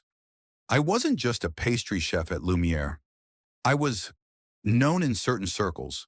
I won a reality cooking competition called Sweet Victory about 7 years ago. It launched my career, got me the position at Lumiere. Michael's brow furrowed, trying to understand why this would be something she'd hide. That sounds impressive, not something to be ashamed of. I'm not ashamed of winning, Jessica clarified. I'm ashamed of what came after. The twins' father, he was one of the judges on the show. We had an affair during filming, very against the rules. When I got pregnant, he wanted nothing to do with us, said it would ruin his reputation, his marriage. Understanding dawned on Michael. So you kept a low profile to avoid the scandal? Jessica nodded, not meeting his eyes. He was famous in the food world, still is. If people made the connection between me, the twins, and him, I didn't want Lily and Rose growing up with that hanging over them, or with him suddenly deciding he had rights to them if my career took off. So you buried your talent, Michael said softly, stepped away from the spotlight. I still had Lumiere. It was enough. Jessica's voice grew firmer. And then when everything fell apart, staying invisible became about survival, about protecting the girls. Michael crossed the space between them, taking her hands in his. Thank you for telling me, but Jessica, you have nothing to be ashamed of. Nothing. She looked up at him, vulnerability in her dark eyes. I've spent so long being careful, hiding who I was. And now, with Sanctuary, with this life we're building, I'm afraid it could all come crashing down if the past catches up to me. It won't, Michael said with conviction. But even if it did, you're stronger now. You have a community behind you. You have me. The simple declaration hung in the air between them, weighted with everything he hadn't yet said. Jessica's hands tightened on his, her expression softening into something that made his heart race. Michael, she began, her voice barely above a whisper. The moment was shattered by the sudden opening of the bakery door, a sound that shouldn't have been possible given that Jessica had locked it after the last customer left. They turned in unison to see an older man standing in the entrance, his distinguished appearance at odds with the tentative, almost hesitant way he held himself. I'm sorry, he said, his voice deep and cultured. The door was unlocked. I saw the lights and thought you might still be open. Jessica stiffened beside Michael, her hands slipping from his grasp. We're closed, she said, her tone suddenly cool. The sign clearly states our hours? The man nodded but made no move to leave. Instead, his gaze moved past them to where the twins sat in the window seat. His expression changed, softening into something like wonder. Lily Rose, he called softly. The girls looked up from their books, identical expressions of curiosity on their faces. They glanced at each other, then at Jessica, clearly sensing the tension that had filled the room. Mom, Rose asked uncertainly. Jessica moved protectively toward her daughters. What are you doing here? She demanded of the stranger, though her tone suggested he was anything but. The man stepped further into the bakery, hands raised slightly as if to show he meant no harm. I've been looking for you, Jessica, for years. Michael moved to Jessica's side, instinctively offering support, though he had no idea what was unfolding. Who are you? He asked, keeping his voice level but firm, the stranger's eyes the same deep brown as Jessica's. Michael noted with a start never left her face. I'm Thomas Parker, Jessica's father. The revelation fell like a stone into still water, ripples of shock expanding outward. Jessica seemed frozen, her expression a complex mixture of disbelief, anger, and something that might have been longing. You left, she said finally, her voice tight with controlled emotion. 15 years ago. Not a word since. Thomas nodded, acceptance in his lined face. I did, and there's no excuse that could justify that. But when I saw the article about Sanctuary's opening in the paper yesterday, your picture, the twins, I had to come.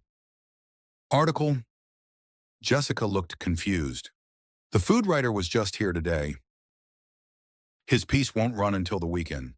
Not that one, Thomas explained.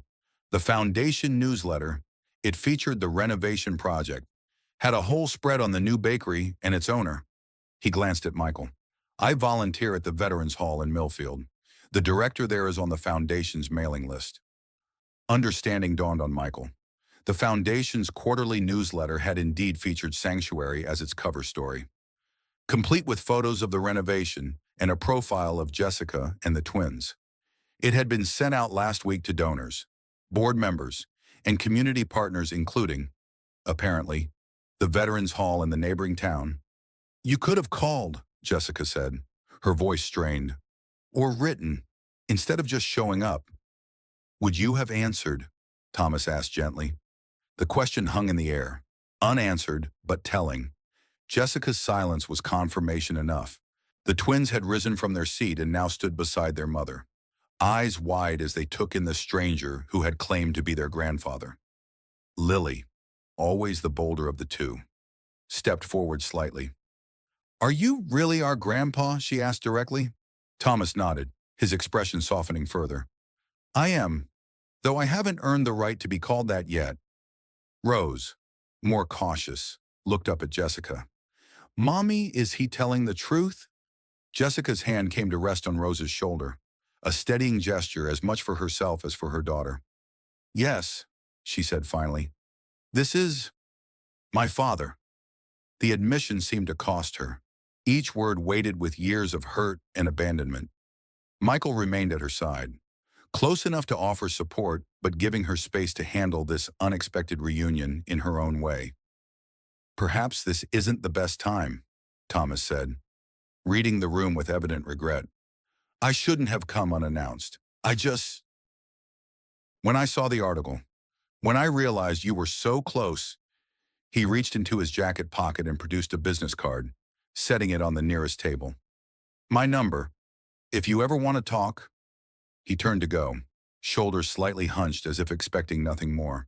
But before he could reach the door, Jessica's voice stopped him. Wait. Thomas turned back, hope flickering across his weathered features. Jessica took a deep breath, her hand finding Michael's in an unconscious gesture that sent warmth through his entire body. It's been a long day. The grand opening. We're all tired. She glanced down at the twins, then back at her father. But maybe you could come back tomorrow for coffee. We open at 7. The simple invitation, not forgiveness, not reconciliation, but a small opening transformed Thomas's face. I'll be here, he promised. Thank you, Jessica. After he left, silence fell over the bakery. The twins looked between Jessica and the door, processing what had just happened with the solemn thoughtfulness that sometimes made them seem older than their 6 years. Was that really Grandpa? Lily asked finally. Jessica nodded, sinking into a chair as if her legs had suddenly lost their strength. Yes, sweetheart. That was my father, your grandfather. Why haven't we met him before? Rose wondered. Michael prepared to excuse himself, to give Jessica privacy for what was clearly a difficult family conversation, but before he could step away, her hand tightened on his, silently asking him to stay. It's complicated, Jessica told her daughters, choosing her words carefully. Sometimes grown-ups make mistakes that hurt other people, even people they love, and sometimes it takes a very long time to figure out how to make things right again. The explanation, simple but honest, seemed to satisfy the twins for the moment. They returned to their books, though Michael noticed them whispering together, no doubt processing this new development in their own way. Jessica looked up at Michael, exhaustion and emotion evident in her eyes. I'm sorry you had to witness all that. Not exactly the triumphant end to opening day I'd planned. Michael squeezed her hand gently. No apologies needed. Life rarely follows our plans. A small, tired smile touched her lips. Isn't that the truth? She glanced toward the twins, then back at Michael. Would you stay for dinner? Nothing fancy, just whatever I can throw together upstairs. I don't think I should be alone with my thoughts tonight. Of course, Michael agreed immediately. I'd be honored. Later, after a simple meal of pasta and salad, after the twins were bathed and tucked into bed with stories about a successful bakery opening, carefully edited to exclude surprise grandfathers, Michael and Jessica sat on the small balcony outside the apartment's living room. The spring evening was mild, stars just beginning to emerge in the darkening sky above Everwood's quiet streets. I never thought I'd see him again, Jessica said finally, breaking the comfortable silence that had settled between them. My father, after he left, I tried to find him for a while, called relatives, hired a private investigator when I had the money. Nothing. What happened? Michael asked gently. If you don't mind telling me, Jessica sighed, leaning back in her chair. The classic story. He had another family, a whole other life none of us knew about. When it all came crashing down, he just disappeared, left my mother to pick up the pieces, to raise me alone. Her voice hardened slightly. I was 17, old enough to understand, young enough to be devastated. Michael nodded, not offering empty platitudes, just the gift of his attention.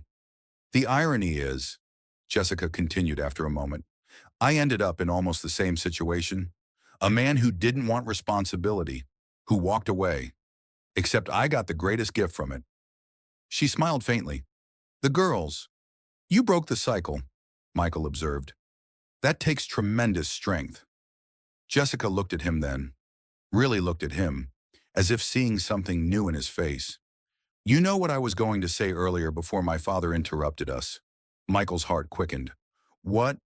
I was going to say that you've become more than a benefactor, more than a friend. Jessica's voice was steady despite the vulnerability in her eyes.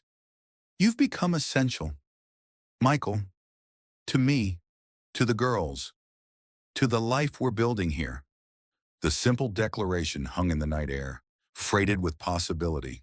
Michael found himself holding his breath, afraid to shatter the moment with the wrong response. When Sarah died, he said finally, carefully, I thought that part of my life was over, the part where I belonged to someone, where someone belonged to me. I existed, but I wasn't living, not really. He turned in his chair to face her fully. Until that night at the bus stop, until you and the girls came into my life. Jessica's eyes shimmered in the dim light. Are you saying what I think you're saying? I'm saying I love you. Jessica Parker, the words once released, felt right in a way Little had in 6 years. You and Lily and Rose. I love the family you are, and I'd be honored to be part of it, in whatever way you'll have me. For a moment, Jessica didn't respond, and Michael feared he'd misread everything, pushed too far too fast. But then she reached across the space between them, her hand finding his in the darkness. We love you too, she said simply, honestly. All of us. It's terrifying and wonderful and completely unexpected. Michael smiled, relief and joy washing through him in equal measure. The best things usually are. He leaned forward then, and she met him halfway, their lips finding each other in a kiss that felt like coming home after a long journey. It was gentle, tentative of beginning rather than a culmination, but it held the promise of all that might follow. When they parted, Jessica's smile was luminous in the gathering darkness. So what happens now? Now, Michael said, still holding her hand. We figure it out together, day by day. No rush, no pressure. Just us, building something real. Jessica nodded, contentment settling over her features. I like the sound of that.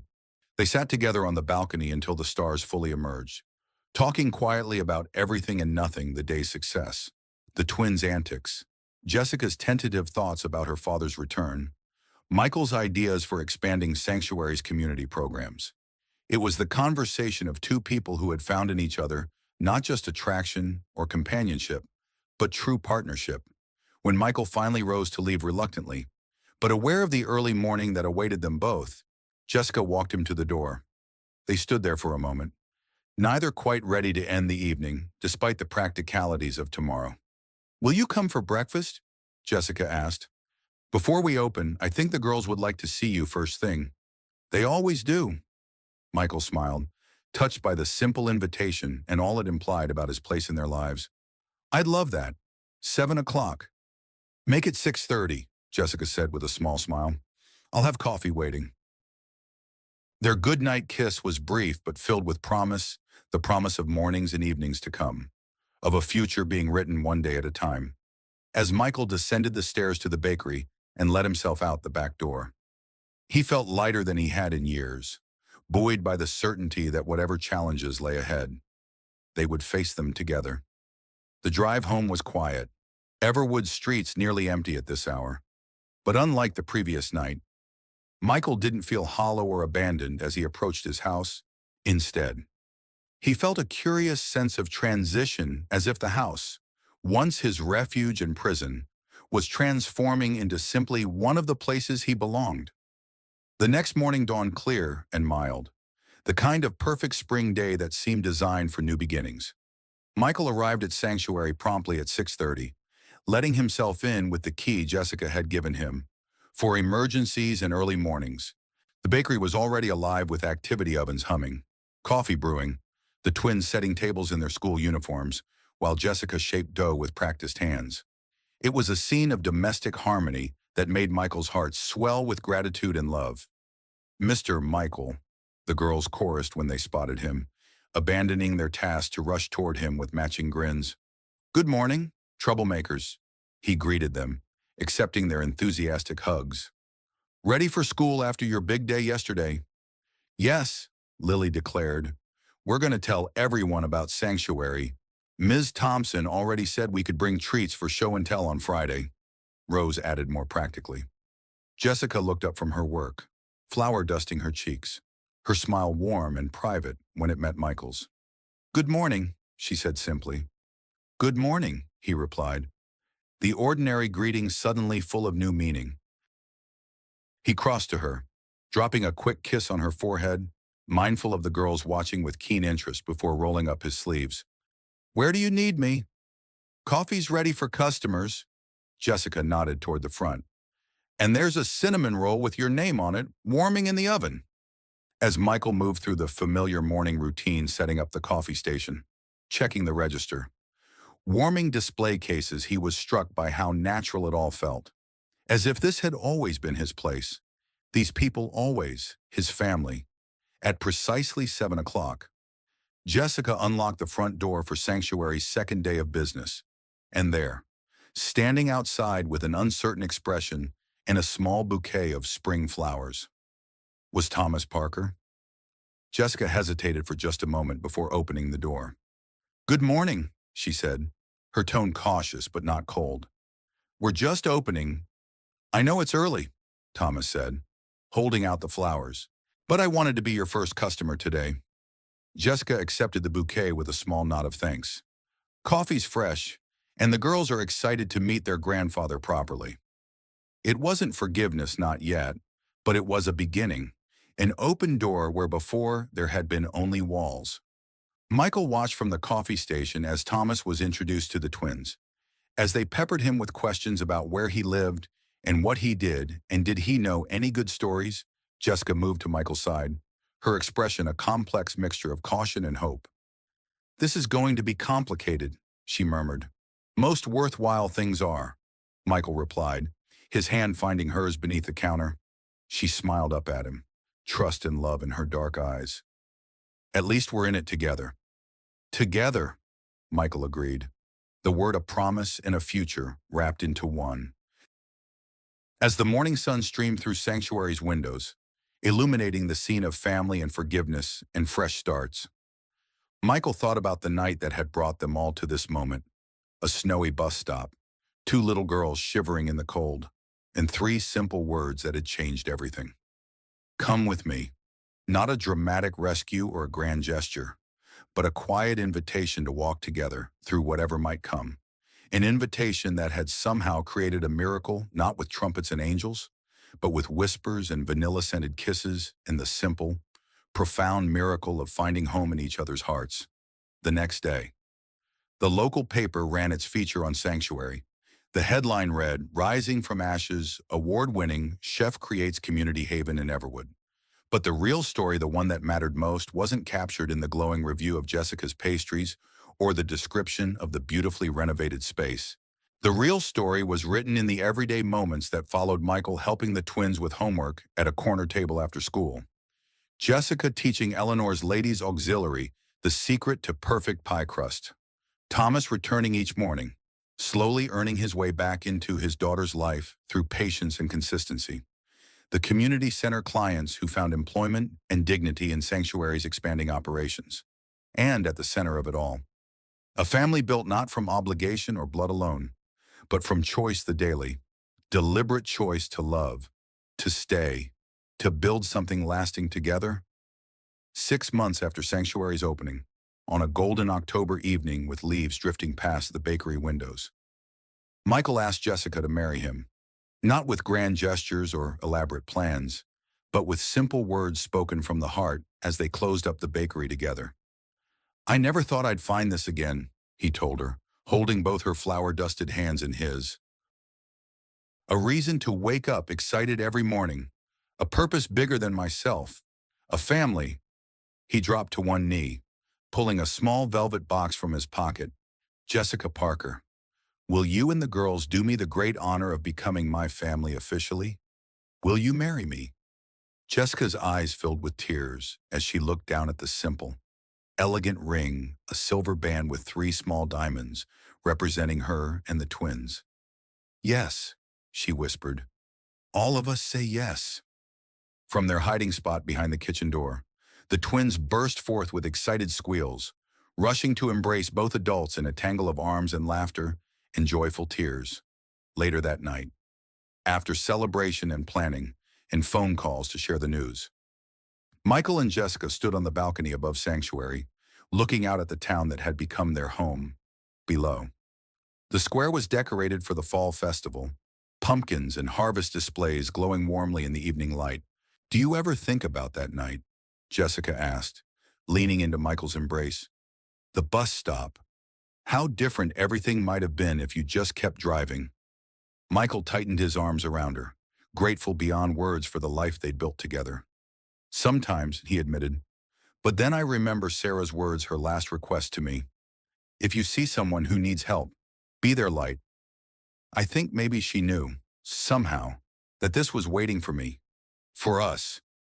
Jessica turned in his arms, looking up at the man who had whispered those life-changing words on a snowy night. "A miracle," she said softly. "That's what the twins call it. Their storybook miracle." Michael smiled, thinking of all they'd overcome, all they'd built, all that still lay ahead. "They're right," he said, bending to kiss her gently. "Some miracles come with whispers, not shouts, with everyday choices, not dramatic gestures." As they stood there, wrapped in each other's arms while the autumn wind whispered around them, the twins appeared in the doorway, already in pajamas but clearly not ready for sleep. "Can we look at the stars?" Lily asked hopefully. "Just for a little while." "Please," Rose added, her expression earnest. "We want to wish on the brightest one." Michael and Jessica exchanged amused glances before making room for the girls to join them on the balcony. They stood together, this family formed by chance and choice and love, gazing up at the vast canvas of stars above Everwood. "What are you wishing for?" Jessica asked her daughters. "Or is it a secret?" The twins exchanged one of their silent communications before Rose answered. "Not a secret. We're wishing for our family to be happy forever. And for Sanctuary to have the best cookies in the whole world," Lily added practically. Michael laughed, gathering all three of them into his embrace. "Those sound like wishes that are already coming true." As the stars wheeled overhead and the autumn night wrapped around them like a blanket, Michael Stevens, once a solitary figure, driving through a snowstorm, held his family close and gave thanks for the miracle that had begun with three simple words. "Come with me." Not an ending, but a beginning. Not a rescue, but a journey shared. Not just a house or a bakery, but a sanctuary in the truest sense, a place of belonging, of healing, of hope, a place called home.